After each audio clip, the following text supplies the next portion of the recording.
Hello and welcome everyone, I'm Madals and today I've got game 1 of a best of 1. It's a Zerg versus a Protoss going down on Belshir Vestige and spawning down in the bottom right position as the red Zerg player representing evil geniuses. It is Suppy. And his opponent spawning up in the top left. He is the blue Protoss player under Team Fnatic. It's HelloKitty.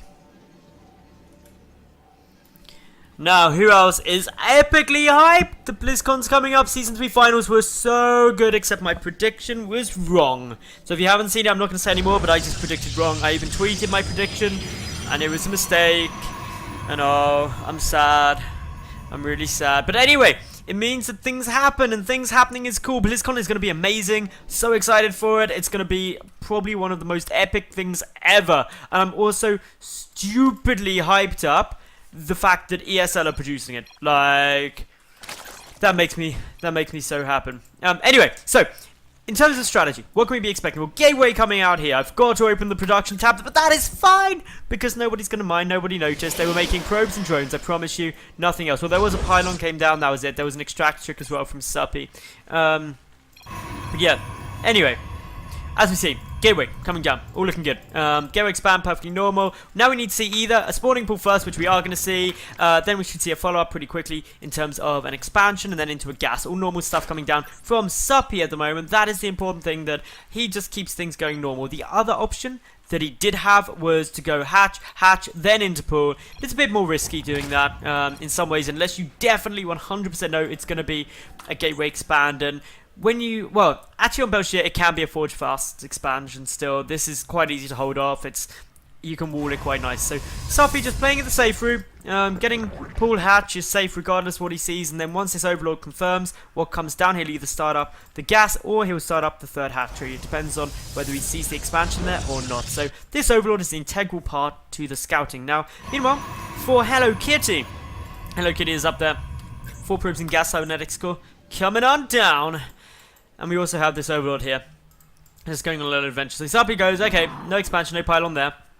Doesn't actually confirm that there's no Nexus, because just by the fact that he's seen that there's no pylon around here, he knows there cannot be a Nexus first. So he's coming up, he's going, okay, well, yep, everything looking pretty good. He sees the probe now coming down, that confirms the timing. Suppy should go for a gas. There are some Zerg players who opt to go for a third hatch slightly quicker, but it's a little bit dangerous if you do that against the Gateway expand. It's really, if you haven't gone for hatch pool and you go pool hatch, you want to get your third hatchery down at around sort of the 5:30 to 6:30 mark. That's the optimal timing of it, where you're both safe and looking at a good spot. And it also means you can get Zergling speed down if you start up a Vespian Geyser, which Suppy is not doing. Suppy, why do you no get gas? Get some gas, get Zergling speed, and everything will be great for you, I promise. I promise it will be. Basically, by skipping the gas, it just means that he can get his expansion down slightly quicker, but clearly he doesn't have Zergling speed, which means that he's slightly more vulnerable to big Gateway plays. So if 3 additional Gateways come down to the front here, and we're already a third of the way there, with 1 on their way, 1 on its way, should I say, this could all lead to some fun times. Okay, 2 gates. Are we going to see the third, or are we going to see some tech? What are you going to do, little probe? What are you going to do? You're going to run away back home. Okay, so just the 2 gates coming out at the moment. My mouse bugged out there and decided to go and just stay at the right. Oh, it's a Stargate. Okay, so this could be an Oracle. This could be a Phoenix. This could even be a Void Ray. Or possibly. Won't be a Tempest, though, unless we see, or Carriers, unless we see a Fleet Beacon come down super quick, which is really unlikely, and I'm just being silly now. But yes, gases now being taken by Suppy. 2 of them. Double the gas. Double the gas up, that means that he's had a good amount of minerals and his gas income is going to start skyrocketing. He's up about 45 supply. So generally speaking, he's taking that at roughly the same period you'd take it if you went pull hatch up against the Forge Fast expansion. That double gas at around the 45-ish supply mark. So this is all looking cool for Suppy. Good build. He's going to get out relatively normal timings. Getting a Spine Crawler just to be on the safe side. But of course, the Spine Crawler cannot poke the sky. Phoenix is coming down. Gonna come over here and kill this here Overlord. The Overlord is gonna die a horrible, horrible death. I feel bad for him. Meanwhile, I'm just looking around the map. Not too much going on. Belshire, I don't think there's anything hidden on Belshire that I should know about, but I do know that Suppy is doing a good job of checking for proxy pylons, because that's where, say, the 4-gate pressure could be coming in from. So he's just keeping a good check on that. And Overlord is making its way forward, is about to see the Stargate, the all-important Stargate, and the Phoenix. Well, he sees the Phoenix first, then sees the Stargate and goes, oh dear, my Overlord's gonna die. This one carries on his perilous journey, trying to escape from this madness. Go and hide in the corner of the map, it'll all be okay. But the second Phoenix is chasing that down. Third one getting chrono boosted out. This is some important scouting here for Suppy. He needs to know, okay, how many Phoenixes he's getting out and where's he spending the chrono boost. So he knows that it's going to be quite a commitment to Phoenix play. In terms of the queen count, that's an important thing to take a quick peek at. There's 4 of them. 1, 2, 3, 4. 3 and 4 up here spreading creep. Third hatchery is on its way. This is quite a light third hatch. Note that it came down at about 7 minutes 20. That's a bit later than you usually see, but Lair is on its way. The third and fourth gas also coming down. And really everything just leveling out. From Mr. HelloKitty, we see that he has gone up to, I believe, 4 Phoenix now. Are we going to see a 5th? Probably not, because the robotics facility has got started. So HelloKitty going to want to be just saving up a bit of money for that. Getting +1 and a lot of sentries. That was to really alleviate this high gas count that he had going on there. But the Phoenix come over, go, alright. So you've got an expansion there. The Spore Crawler is trying to get made. Note the Queen's hugging up on the Spore, just trying to buy as much time as possible. And with the second Spore coming down as well, one Queen will nearly die, will get lifted just as the Spore finishes, but the Queen going to hug over on that should be safe. Now the creep spread important, and the big Zergling counterattack coming in here. HelloKitty though does have a decent number of sentries, so can get some good force fields, unless of course the sentries all decide to move out. That would be bad times, especially if the Speedling discovers that and decides, okay, we can just wrap around these sentries and kill all of them. Probe getting just delayed a little bit, confirms the third coming down, and these Speedlings are going to be able to do a nice little job of trying to force a cancel on that. But it all comes down to where these sentries go. They're in a nice position here where force fields can make them completely safe from the remainder of any Zergling run-bys. So that's good play there by HelloKitty. He's also getting down his robotics bait and an immortal coming up after that observer has already got started. But for the time being, Suppy, he's going down into a very early infestation pit. This is really super early. Going to be getting a very quick hive down if he so wants to. He could also theoretically go into Enduring Locust, but no, just getting Pathogen Glands down. I wasn't expecting Enduring Locust purely because he's getting the melee upgrades, and it just it wouldn't really make too much sense. But yeah, this Queen unfortunately on the wrong side of the hatchery, going opposite to that of the Spore Crawler, meaning these Phoenix can just go and kill it perfectly happily. A couple of drones can get taken down here. Of course, you don't want to be losing stuff unless you absolutely have to. 5 workers being killed by these Phoenix so far. A couple of Queens taken down. Nope, there is a third Queen though, somewhere. Where said third Queen is, I don't know. I can only see 2. There we go, third one is there, so being able to inject the hatcheries, no injects missed, that's the important thing. Nice little bit of walling off here. Nope, that's a robotics facility. And Suppy already has a robotics facility, so there's going to be 2. Double Colossus production means twice as many of them in the same period of time. That's kind of obvious. I can't believe I said something that stupid. But it does, of course, mean that there's going to be a very high Colossi count exceptionally fast. It's going to pay off for Suppy, actually, because he's investing in this hive so early to get out Infestors and Vipers. And if he gets some good Vipers out, that means that he's going to be able to get some awesome Abducts down, able to deal with any of those hideous Colossi pretty quick. Note, though, this is kind of like a Ling Infestor style for the time being. Probably going to be going into Ultralists and waiting for the Ultralim to get started. There we go, all looking good. So this is a bit more of an unusual strategy that we don't see as often. Most Zerg players against Protoss opt to stick with the Roach Hydra composition, but Ling Infestor into Ultra was really popular, really massively popular with these quick double upgrades. Kind of died out a bit, but Suppy clearly trying to bring it back. He's bringing this cool, sexy style back into the meta game and working well with it. We've got Charge coming down here as well. No Blink has not been researched. We've also got Extended Thermal Lance on its way. The Templar Archives all coming down here. None of which are very good against Ultralisks, though. Ultralisks are weak to Immortals, which is why I'm glad to see that the Immortal count is skyrocketing. Has HelloKitty seen anything here yet? The answer, no. Doesn't even know. Oh, actually, I take it all back. He knows that the hive is down. Doesn't know about the Ultralisk Cavern though, but can probably assume a couple of things. He's got the Phoenix still bouncing around, being all happy and and excitable with the 4th up, though. Suppy gonna be getting a good income going, getting a Spire down as well, ready for that muted tech switch, that sneaky shenanigans. And now this is a big indicator. It might not seem like it, but see how many queens there are?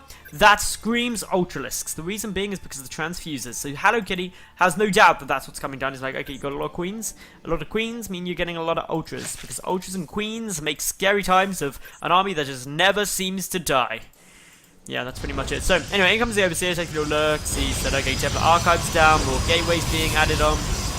All good. Might try and goop up some stuff a bit more with contamination. We'll have to wait and see, but, yep, all we go. Queens just trying to keep these Phoenix back for the time being. The Overseer still getting a little peek. Note that there's a couple of Colossi now heading the field, as there are 7 Immortals, and Archon also on its way out here. The first Ultralisk's about to hit the field with chitinous plating, soon to be completed. 3-3 not yet begun, but it is available since 2-2 is already finished, and Suppy does have the money for it. So it would be wise to start that 3-3 if he wants to commit to this. There we go. +3 melee attack on its way. +3 ground armor not yet started, but the Greater Spire has begun. This is going to be Broodlords. Oh yeah. Not a muted tech switch, but just straight up into the broods. Of course, the 5th hatchery also on its way down. This is going to give Suppy a 2-base advantage, and he knows that he's going to be on a 2-base advantage because he has spread creep to every possible expansion. This creep spread is sick. Note also, it's the Raving Ultralisks with their Super Collector's Edition skin. That just looks so cool. But yeah, if you spread creep to both your opponent's 4th base potential opportunities, well, you know you're doing pretty good at the 15-minute mark. This poor probe, whichever probe it is coming over here, he doesn't know yet. He's like, oh. I guess I won't be doing anything then. This creep is going to take an eon. Or an eon, that's not even the right word. An age, an eternity. Forever, basically, to recede, or so it will seem like to HelloKitty, especially when Ultralisks are getting ready to on their way forward. The Observer doing a good job picking up some stuff here. War Prism also going to harass, but there's a good number of spines. Unfortunately, there's a big area down here that is not protected by spine crawlers, which the War Prism can just fly over. Just needs to be a bit careful of the Spore. Just make sure nothing too bad happens there. We've also got a War Prism coming the other way, but the Infestors have found it and are annihilating it very efficiently. This War Prism is still known to Suppy because, well, it's over creep. Broodlords are morphing in though. A couple of Phoenix are there, but unfortunately they stayed perfectly still. That means that they can get taken down. No Chain Funkles yet, but a couple of Corruptors aren't able to deal a lot of damage with the aid of the Queens. And Zealots overzealotly charging in there. Just trying to deal a little bit of damage to Ultralisks, which never works too well, but the engagement is now coming down. The Broodlords in a good position. Stalker count next to none. The only anti-air is 5 sentries and 3 stalkers and a couple of Archons, so these Broodlords able to do an exceptionally large amount of damage here. The Ultras just staying back and saying, you know what, deal with my Broodlings. And that's actually quite a smart play there, just trying to deal with those Broodlings there. Good fun growth is coming down at the moment. Note that there are a couple of hallucinations in the mix, which is nicely done, but the Ultralisks now charging forward, but they take so much damage from those Immortals, but unfortunately with the Queens at the back, HelloKitty is not doing too well as initially, but is able to start whittling down this army. But unfortunately, the Queens and the Broodlords dealing a good amount of damage. Broodlords getting transfused as well. The final Ultralisk will now die, which means the Queens unsupported. They can transfuse each other though, but it's the Broodlords that are dealing a lot of damage. HelloKitty though was able to snipe down that 5th base. The 4th also about to take some damage. An Immortal plus a lot of Zealots. Note that it's 2-0 upgrades for Protoss at the moment. Dealing good damage, but unfortunately so many Speedlings on their way through are problematic. The Broodlords getting chipped away at by a couple of lone Phoenix, but I'm sure with the aid of the Queens and the Corruptors that were down on the field. Oh no, all the Corruptors have now gone. Never mind. They all were made into Broodlords. 8 more Corruptors are coming through though at the moment. Suppy down on gas. He's very low on his gas income, and note already the Broodlords are about to face up against the Voidways. No Tempest yet because there isn't a Fleet Beacon. But if there was a Fleet Beacon, well, Tempest would be the right answer because, of course, they deal massive damage to massive air units. So, definitely what you want to be doing up against the Broodlords. But for the moment, Speedling's just trying to keep denying this 4th base of HelloKitty. Doing a good job of it, too. It's getting up to the 20-minute mark, and it's only now just being taken. That's brilliant for Suppy, who's been on 4 bases for an eternity. He's got his 5th base coming down yet again. All looking really solid. More Infestors coming out. +1 flyer attack. That's coming out too. Take a look here as well. Protoss air weapons level 1. These Voidways are meaning business. But in comes now the Overseer. Gets contamination down and says, you know, produce Voidways for a little bit longer. I know that was really bad English. It was meant to be like a meme language. It didn't quite work out too well, but okay. On a serious note though, Fleet Beacon has got started. Tempest production will begin once the Fleet Beacon has concluded being warped in. The Broodlords though are already at the 4th. Speedlings at the 4th. Corruptors at the 4th. Everything at the 4th base of HelloKitty, and it is going to be forced to cancel. But it does actually get cancelled. Ooh, that's a sting. That's not too nice losing that. Broodlords also making short work of them probes there, but at the same time HelloKitty coming from the back, but good fumble, gets so much stuff. The Corruptors focusing down the Void Rays and just saying, YOLO, we might be armoured, but we can kill all of this off. Colossi going down, Suppy plowing through, dealing all of the damage at the moment, and HelloKitty not looking too comfortable, down to about half the supply of his opponent, not too good, and still losing. Obviously these Corruptors are able to deal very efficiently with small groups of Void Rays. The Colossus as well will get taken down. Unfortunately all the Stalkers now dead, and HelloKitty only mining off of 2 bases compared to now, well, with the 5th up, there's 3 mining bases available for Suppy. He's got a monumentally larger income, especially on the gas front, and he's going to go and get some more as he starts up a couple more Vespian guys as they're making as many infestants as possible for the time being. Is maxed out, but the Tempest, are they going to be able to save the day? We'll wait and see. For the moment though, the Corruptors coming in, they take out that Colossus exceptionally quickly, and the Photon Cannons, and of course the 3rd base taking a lot of this siege. The Broodlords slowly edging their way forward, shelling down with those Broodlings, and the production facilities are getting taken out. HelloKitty wondering how to beat this, and well, once you get up to this sort of composition, it is exceptionally hard to beat it. My point would just be that actually Suppy, maybe if HelloKitty had identified that this base was down sooner, may have had a good little bit of work. If he'd identified these bases and he tried to screw up his own 4th, didn't let the creep get so far over, then maybe HelloKitty would have been in a bit of a better spot. But it's really interesting seeing their opinions on things. But yeah, Tempest would be good, but it's so difficult to counter a Zerg in this situation because they've got so much healing with all the Queens. They've got the Infestors for locking it down, and then they've got the Corruptors and Broodlords for the damage. So always going to be tough to deal with. But of course, that was the game. If you enjoyed it, make sure you like the video. Let me know your thoughts. How would you counter that composition? Tell me in the comment section below. And of course, tune in tomorrow because I get new games up every single day of the week. Thanks for watching, and bye for now.